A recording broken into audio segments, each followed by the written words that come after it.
Queries answer कर रहे हैं और हमारे पास है एक सवाल काशिफ का, जो कि हैं सिर्फ 24 साल के 20,000 की मंथली SIP कर रहे हैं, 1 लाख रुपया क्रिएट कर चुके हैं, 15 साल में 1 करोड़ का लक्ष्य है और इनके पोर्टफोलियो में है Motilal Oswal mid cap, Nippon small cap. और एक इनके बारे में पूछ रहे हैं कि ये दो, क्या इनकी परफॉर्मेंस सही है, क्या इन फंड्स में SIP जारी रखूं या नहीं, मिड कैप और स्मॉल कैप में निवेश की स्ट्रैटेजी कैसे बनाए, जो हमने आपको ब्रेक से बताया था।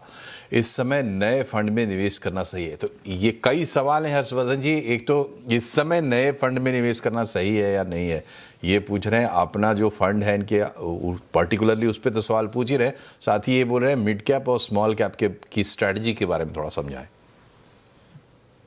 तो देखिए Manoj ji, mid and small cap एक बहुत ही I would say important segment है, आप उसे इग्नोर नहीं कर सकते, particularly mid cap. Small cap, अगर एक प्योर स्मॉल कैप आपका अगर इरादा है तो वो शायद आप अवॉइड कर सकते हैं। स्मॉल कैप में आप मल्टी कैप या फ्लेक्सी कैप के जरिए इन्वेस्ट कर सकते हैं।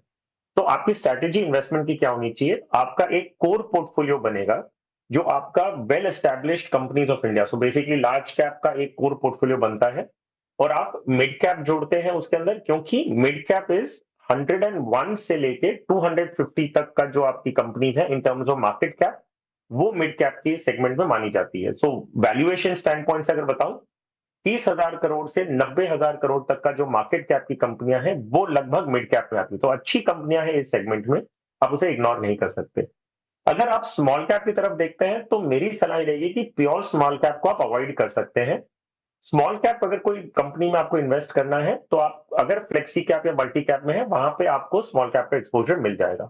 तो ये एसेंशियली एक स्ट्रैटेजी होनी चाहिए इन्वेस्टर्स की, अगर आप अपना पोर्टफोलियो डिजाइन करना चाहते हैं।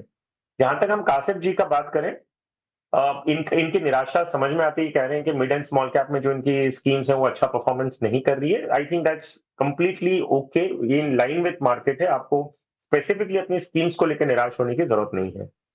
अब सिर्फ आपको डिसाइड करना है कि आपको मिड एंड स्मॉल कैप में रहना है कि नहीं। जैसे मैंने बताया, इसको समझिए, इसकी वॉलेटिलिटी को। अगर आप समझते हैं तो आप इन्वेस्ट करें। मिड कैप में बेशक बने रहे, small cap, pure small cap अगर कुछ है, आप कंफर्टेबल नहीं है तो प्योर स्मॉल कैप फंड से निकल सकते हैं। एक ही चेंज आपके पोर्टफोलियो में बताऊंगा जो आपको करने की जरूरत है। आप मोतीलाल ओसवाल मिड कैप को बंद करें और HDFC मिड कैप में अपनी SIP बढ़ा दें। ये मैं स्पेसिफिकली कंसोलिडेशन स्टैंड पॉइंट से बता रहा हूं। आपके पास 2 एक्टिव मिड कैप फंड्स हैं और 2 की जरूरत नहीं है। जितना आप इन्वेस्ट कर रहे हैं उसके लिए आपको कोई भी एक रखें तो भी काफी होगा।